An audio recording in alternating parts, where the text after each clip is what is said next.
It's springtime, so everybody's got the bug, right? They want to plant the flowers, they want to do the garden, they want to start everything with their lawn. So today we want to make sure that you're doing it all right. We're getting some expert recommendations on spring planting, growing, mowing, all of that. Taylor Jones, Consumer Horticulture Specialist in Guilford County's Ag Extension Office for NC State, is with us. All right, so a lot of times people will be like, okay, it is time for me to get out there, do that whole lawn thing. We're getting rain today, which is nice, but how much should we be watering our grass and when?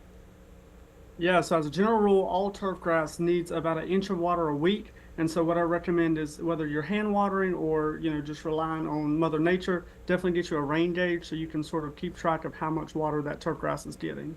All right, and so when should we be watering? So I tell folks all the time, there's never a bad time to water as long as you're watering, but ideally you want to make sure that you're watering anything in the morning hours, so anytime before noon. And why is that?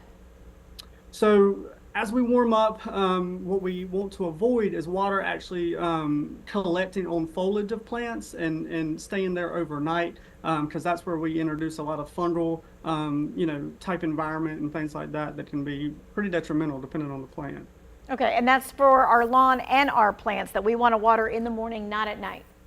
That's right. Yep. And remember to water the soil as best as you can and not the actual foliage of the plants. Okay, and I know you said get a rain gauge, and that sounds really simple, but you need to actually put the rain gauge in the right place. So where should we be putting that rain gauge? Yep. So ideally, in the middle of whatever sort of landscape turf grass situation that you have is best. But just so long as you have it out there and it's, if you're watering pretty evenly throughout, you should be okay with it being just about anywhere. Okay. When it comes to mowing the lawn, there are some people who are, just really militant about making sure that it looks a certain way, and other people who are like, it'll be fine. What is the right way to mow our lawn?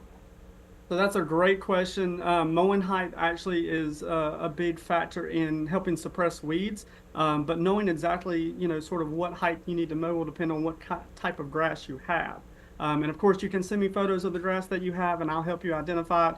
But really, something that you can do, at home that's going to sort of tell you is it warm season or cool season? And basically, is it green right now, or does it look best in the summertime?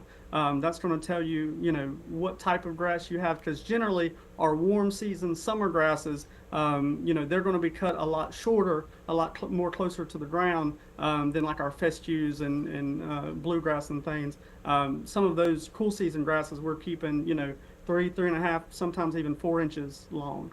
Gotcha. Okay. All right. We've got about a minute. I want to make sure that we get to this because this always becomes a topic of conversation during those hot summer months, and that's the whole brown patch disease. What is brown patch disease, and how do we know if we have it? Yep, so brown patch is notorious in the Piedmont of North Carolina, specifically because of our humid weather.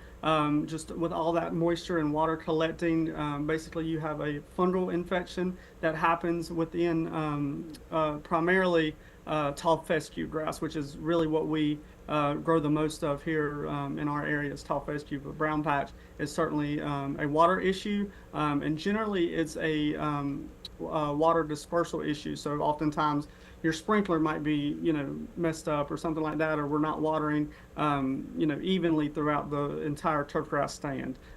So, good water, good airflow, making sure we're not trying to grow grass under a tree.